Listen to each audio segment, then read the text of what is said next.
Good morning, students. So today we're going to start with the next chapter of your commercial studies, and that is Consumer Protection Act. So this is a very important chapter from the perspective of a board examination. So please pay attention.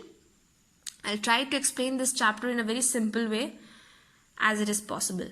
Now, let's understand first the term of the chapter name.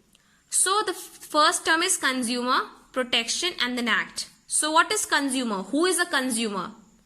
So consumer, try to understand that consumer is basically a person who is the ultimate user of the good, who is the ultimate user of the product, and he is never going to resell that good or services. Okay? Let's understand with the help of an example. For example, when you go to a shop and purchase 1 kg of sugar and you bring it in your own home, what do? You consume it. You use that sugar by making tea or any other form, but you are not selling that sugar to somebody else. Okay? You are using it. So you are a consumer in this case. But when a retailer is purchasing something from a wholesaler, I have explained you these terms. When a retailer is purchasing sugar from wholesaler, okay? What happens? The retailer, do he consume all the sugar or any product that he is purchasing from wholesaler? No, he doesn't. What does he do? He again sells it to the consumer. So what happens in this transaction? In this transaction, in this process, the retailer is purchasing from the wholesaler, but he is not consuming it. He is selling it to somebody else. So retailer is not a consumer because he is not consuming it. He is not the ultimate user of the good, or he is not the ultimate user of the product. Okay, now you have understood the meaning of consumer, I hope. The second one is protection. Protection you know very well. What do you mean by protection? Safeguarding, right? An act is nothing but a law. A law that is passed by the central government, by the state government. Now, let's understand what do you mean by Consumer Protection Act. So Consumer Protection Act is basically a law. It is an act that was passed by the government, that is established by the government to safeguard the interest of the consumer. Now what did I say? An act or a law that is passed by the government. So it is passed by the government, right? You know, you have studied in history and civics. You studied in civics how an act is passed, a law is passed to safeguard the interest of the consumer, to protect the interest of the consumer. So when I say interest of the consumer, I mean to say that how do we safeguard the consumers from bearing any fraud in case if there is a fraud that happened with him as a consumer. Let's understand with an example that if this pen is actually of 10 rupees and when I go to the shop and I ask him to give this pen, he asks me to pay him rupees 100 while I know that this pen will hardly cost rupees 10. So what is happening in this? I am being exploited, I am being cheated, right? A fraud is played against me. So in order to protect me as a consumer and to safeguard me, my interest as a consumer, a Consumer Protection Act was passed by the government. Okay? Now, why this act has been passed? You know very well. Now, what are the features of this Consumer Protection Act? The Consumer Protection Act, in short form it is written as COPRA. Consumer, CO, Protection, PR, and A for Act, but you write it in full form only, okay? Now, the features of Consumer Protection Act, we'll understand it one by one. The first feature says social welfare law. So, Consumer Protection Act is a social welfare law. Now, let's understand it. Why do we call it a social welfare law? See, this act was passed by the government for the upliftment of, for the betterment of the consumer society.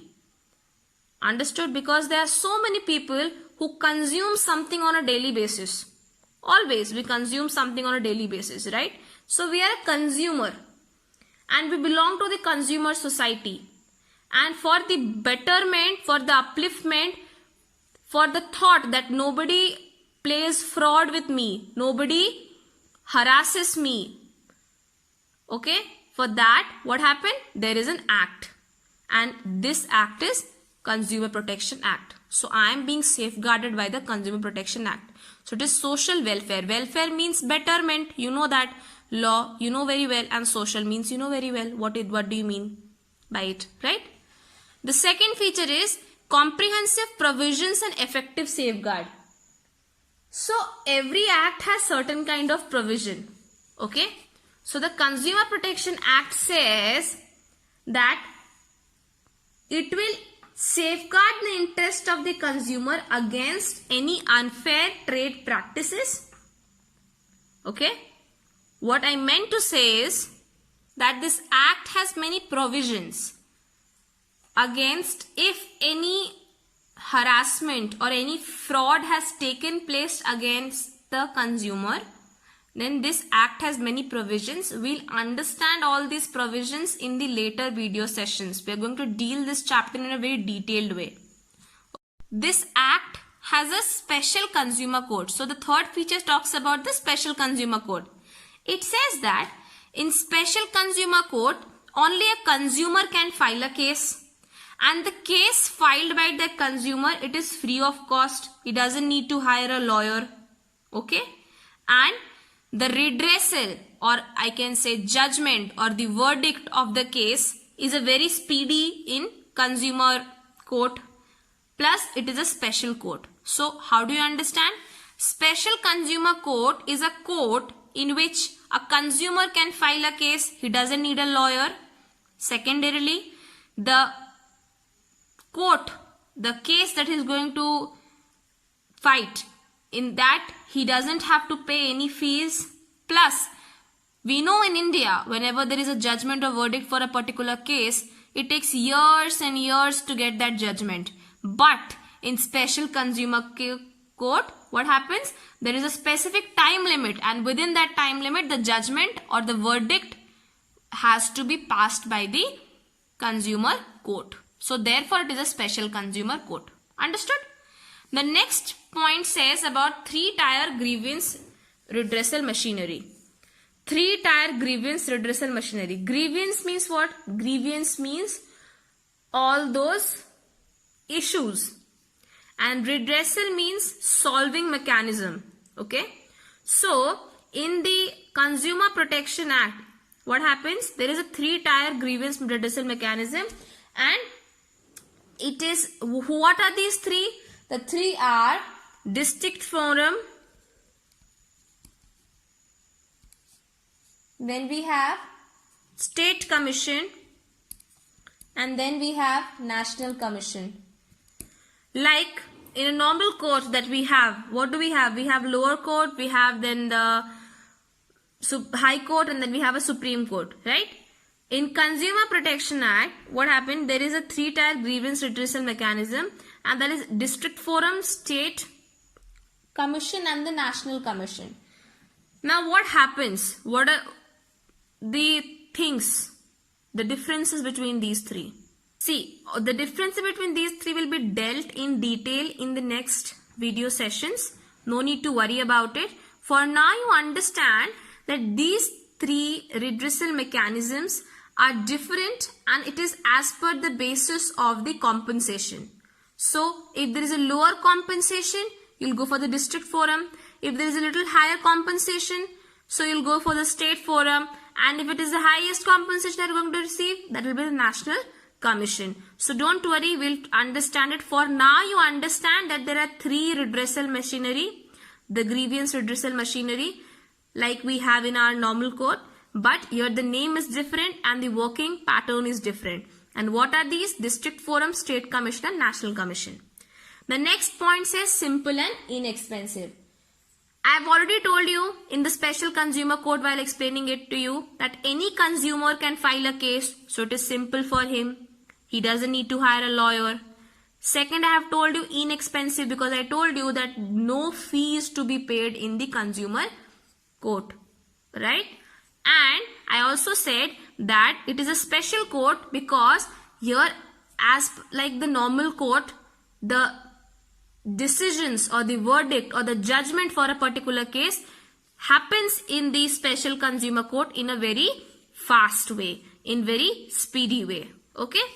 The next feature I am telling you covers goods and services. So you know what do you mean by goods and what do you mean by services? Goods are tangible things which you can see, which you can touch, and services are those things which you cannot see or touch. So I have told you what are goods, what are services, right? You know it very well. So in this Consumer Protection Act, it is not only covering good. It is not that if I am going to purchase this pen and if the shopkeeper is selling me for a higher rate, I can only file a case for this pen only because it is a good. No, I can also file a case for a service. For example, if I go to a beauty parlor, I get a haircut done and he asks me for 3,000 rupees and the services provided by the beauty parlor person is not good, I can go and file a case in the consumer court seeking that the services provided to me was not appropriate and was not equivalent to rupees 2,000 or 3,000, whatever these people are asking. Okay, so it covers goods as well as services. The next one is time frame. It has time frame. Again, we have dealt that as per the normal court of law, the consumer court has a very specific time limit for every court case. Everything is very much fixed. So here the judgment or verdict made is in a very speedy manner. Everything, whatever is decision is made is as per a time frame prepared. The next one says that it is class action. Now, class action here means that a class of consumer, means a group of consumer can together go and file a case. If the problem with all the consumers are similar, so all these consumers can go together and file a case, file one case against that shopkeeper. Now let's understand what happens. A very simple examination. For example, in your school, what happens? When the teacher is not there in the class, you people keep on shouting, you people keep on making noise. And when the teacher comes and asks who has been creating such a nuisance, such noise, so none of you stand up and say that, sir, that person or this boy was actually involved in this, right? So what happens? The teacher punishes the whole class, right? So that is the class action. Similarly, in case if I go to a shopkeeper and I face that the shopkeeper is cheating me, he's harassing me, he is charging me more for a product, right? And the same thing is with the other people also. Whenever the other consumers are going and purchasing some material from him, they are also observing that the shopkeeper is charging more amount of money for every product he is purchasing, what the person is purchasing. So what can happen? All these consumers can make a group and they can go and seek justice from the consumer court. Okay? The next one is check on unfair trade practices. Check on unfair trade practices means, what do you mean by unfair? Unfair means anything that is not as per the law. Like in examination, what kind of unfair practice you people do? Joseph keeps on telling you, right? Unfair practice is using chits in the examination hall or looking for the answers in your friend's copy. Similarly, in this Consumer Protection Act, it says that it checks the unfair trade practices. In case if there is something, for example, if I am telling the shopkeeper I need 1 kg of potato, and what is he doing? He is giving me 750 grams of potato, but he is charging me 1 kg of potatoes price. And I, being unaware of it, I pay him the money of 1 kg of potato and bring home 750 grams only. So what are these? These are unfair trade policies, unfair trade practices. So Consumer Protection Act says that if any seller is doing all these unfair trade practices. Now what is trade? Trade is the buying and selling of goods. So if any seller is doing such kind of unfair trade practices, the Consumer Protection Act says that the consumer, whoever is facing such harassment, has complete authority to seek judgment, to seek verdict from the court regarding the unfair trade practices made by the seller. The next one says check on overcharging. Now check on overcharging means it says that whatever amount of money is mentioned in the product's cover. For example, when you purchase even a packet of Lay's, right, chips, in that what is it written? It is written maximum retail price or MRP, and in bracket, if you notice, you might have noticed it is written MRP inclusive of all taxes, means it includes all taxes, right? So whatever amount is printed on the cover, the seller has the authority to ask that much amount of money or even lesser amount of money, but he has no authority to ask more amount of money being displayed on the cover or in the plastic of that particular product. Okay. So Consumer Protection Act also says that in case if a seller is asking or charging more amount of money than whatever is written on the product's cover or the plastic cover, so the consumer can come and they can file a case against that seller. The next point is Consumer Protection Council. See, Consumer Protection Council means these are such people who promote the cause of consumer protection and they protect consumer right.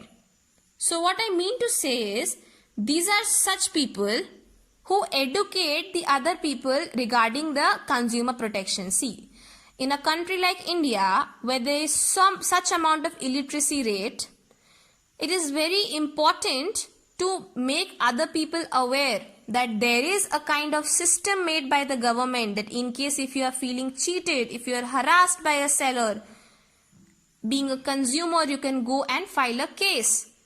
Right? So there are so many people who are unaware of this, and therefore there is a Consumer Protection Council, and council are those people who keep on educating the people regarding the Consumer Protection Act, regarding the consumer rights that the people have. Okay, so these are the 11 features of Consumer Protection Act.